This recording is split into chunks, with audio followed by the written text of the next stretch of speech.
Der Zweite Weltkrieg. Ein dunkles Kapitel der Weltgeschichte, aber eine Zeit großen technischen Fortschritts. Diese Dokumentation dreht sich um einzelne Panzer, Flugzeuge, Schiffe und ihre Technik. Dies in chronologischer Reihenfolge, also von 1939 bis 1945. Los geht's! 1939. Die Spannungen entluden sich am 1. September 1939. Hitler befahl seiner Armee, Polen anzugreifen.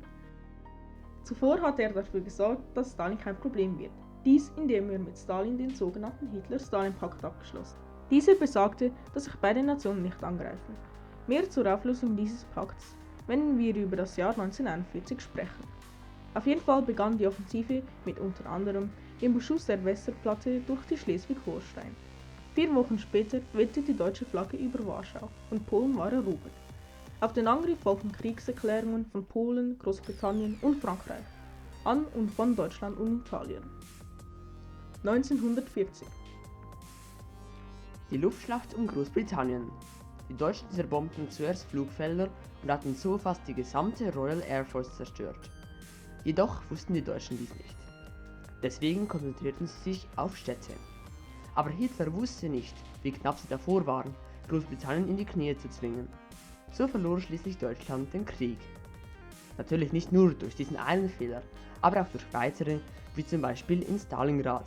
Mehr dazu jedoch später. Aber nun noch zwei Fakten zur Stuka. Sie war ein Sturzkampfbomber, welcher sehr effektiv gegen Bodentruppen respektive Bodenziele war und hatte auch eine spezielle Auffangmechanik, welche die Stuka hochzog, auch wenn der Pilot nicht bei Bewusstsein war.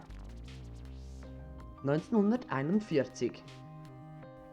2 Ereignisse, die den Kriegsausgang massiv geprägt haben, waren einerseits der Kriegseintritt der USA und andererseits die Operation Barbarossa, der Angriff auf die Sowjetunion. Dieser führte dazu, dass die Sowjetunion dem Krieg beitrat. Die Operation begann am 22.06.1941. Das Ziel der Deutschen war, dass sie St. Petersburg, Stalingrad und Moskau eroberten. Oder sie wollten es. Keine einzige von den 3 wurden tatsächlich erobert. Stalingrad und St. Petersburg waren knapp davor. Dass die USA in den Krieg eintritt, war nicht der Fehler der Deutschen, sondern der Japaner. Sie griffen am 7.12.1941 Pearl Harbor an. Auf das werden wir nicht detailliert eingehen. 1942. Erwin Rommel. Dieser Name sollte euch hoffentlich etwas sagen, denn er war ein deutscher Generalfeldmarschall und einer der besten Strategen im Zweiten Weltkrieg. Denn er hat es geschafft, El Alamein mit noch wenigen Ressourcen zurückzuerobern und es dann wieder zu verlieren. Doch im Jahr 1942 geschah noch viel mehr als nur El Alamein, denn der legendäre Tiger I betrat das Schlachtfeld. Der Tiger I hatte eine mächtige 8,8 cm Kanone, welche keine Probleme mit dem russischen T-34 oder den amerikanischen Shermans hatte. Nur, dass die T-34 deutlich in der Überzahl waren. Da hilft nicht einmal die Panzerung oder eine 8-8er. Ein weiterer Trumpf des Tiger I war seine Panzerung. Er hatte an gewissen Stellen bis zu 115 mm Panzerung, welche Shermans und T-34 kaum durchschlagen konnten. Ein Problem ist allerdings, dass sein Motor nicht wirklich stark war. Dies war allerdings bei vielen deutschen Panzern so, denn wenn es gut kam, fuhr der Tiger I 35 km pro Stunde. Im Pazifik war weiterhin viel los. Die wichtigste Seeschlacht 1942 war die Schlacht um Midway, zu welcher übrigens ein Film gedreht wurde. Sie fand vom 4. bis 7. Juni statt. Sie endete mit dem Sieg der Amerikaner und dem Verlust Japans restlichen großen Flugzeugträgern. Im Gegenzug verlor die USA nur die bereits angeschlagene Yorktown. 1943. Ein sehr wichtiger Fortschritt war die Mi-262. Sie war das erste strahlgetriebene Flugzeug. Ebenfalls haben die Deutschen es geschafft, einen noch größeren und stärkeren Panzer zu erschaffen. Aber erstmals zur Messerschmitt 262. Sie war die allererste strahlgetriebene Messerschmitt, die in den Einsatz kam und wurde mit mehreren 30 mm Kanonen ausgerüstet, welche am Anfang ihres Einsatzes sehr effektiv waren. Leider wurde die Me immer ineffektiver, doch Hitler wollte die Me nicht als Jagdflugzeug, sondern als Jagdbomber. Doch bleiben wir erstmals am Boden, denn da wartet ein Panzerkampfwagen 6 Ausbildung B Tiger 2 auf uns, welcher genau wie der Tiger 1 mit einer 8,8 cm Kanone ausgerüstet war und 150 mm effektive Panzerung hatte. Dies war ein Schock für die Alliierten, denn sie hatten große Schwierigkeiten, ihn mit den M4 Shermans zu durchschlagen. Doch mit 80 mm Panzerung an der Seite war er verwundbar. Doch da ein bestimmtes Material, Molybdän, knapp wurde, konnte die Panzerung nach einigen Treffen splittern. Leider kam der Tiger 2 zu spät, um den Krieg zu beeinflussen. 1944. Der sogenannte D-Day fand im Jahr 1944 statt. Genauer gesagt am 6. Juni.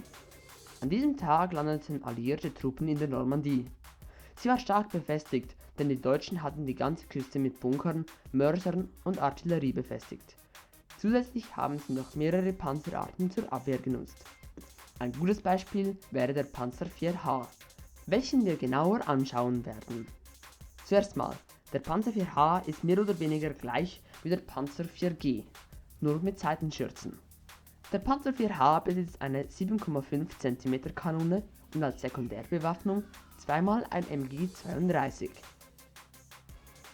Ebenfalls wurde an der Ostfront ein neuer Panzer entwickelt. Ihr solltet wissen welcher? Na? Genau, der T-34-85.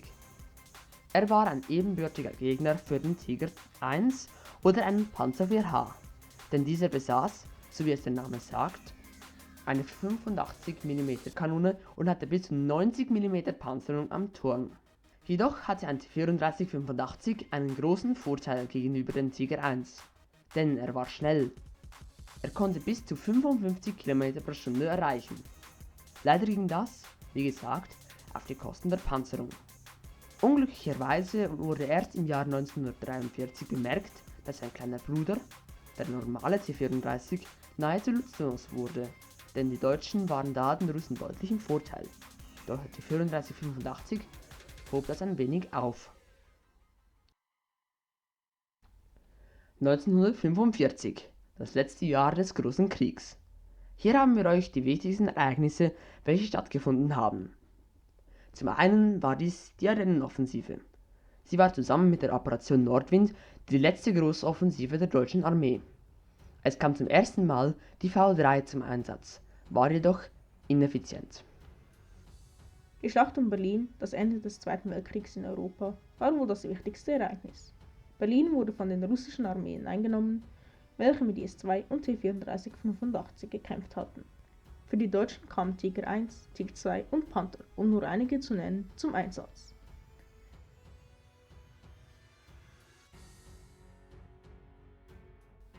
Ein Panzer, der leider erst 1945 fertiggestellt wurde und erstmals bei der Parade zum Einsatz kam, war revolutionär, was Anwinkelung betrifft. Denn die Frontplatte wurde im Vergleich zu allen anderen bisherigen Panzern nicht gerade angeschweißt, sondern angewinkelt, so dass eine Nase entsteht. Außerdem war er als schwerer Panzer, also ein Heavy, relativ manövrierfähig, was alle IS auszeichnet. An alle, die keine Ahnung von Panzern haben, es ist der IS-3, was natürlich alle unter euch wussten. Und alle, die es noch nicht wussten, ihr wisst es jetzt und noch vieles mehr. Das wohl größte Schlachtschiff aller Zeiten, die Yamato, wurde 1941 gebaut. Dieses Schlachtschiff hatte sagenhafte 9 Kanonen, welche einen Durchmesser von 460 mm hatten, was sehr beeindruckend war, und zusätzlich noch mehrere Flaks- und Sekundärgeschützen mit bis zu 25 mm um die Kommandobrücke herum. Leider erreichte sie nichts, denn sie wurde am 7. April bei einem Luftangriff der US Air Force mit TBF Avenger und SB-2C Helldiver von der USS Hornet aus attackiert. Sie kenterte um 14:23 Uhr nach 2 weiteren Angriffswellen, deren Bomber das Deck durchschlugen und einen Brand auslösten, welcher schließlich zur Detonation des Munitionslagers führte. Viele Schiffe der Eskorte wurden ebenfalls versenkt. Wir hoffen, ihr konntet etwas mitnehmen. Falls noch Fragen da sind, schreibt sie in die Kommentare. Lasst einen Like da, falls euch das Video gefallen hat. Und hiermit Schluss, Amen, aus. Crew raus.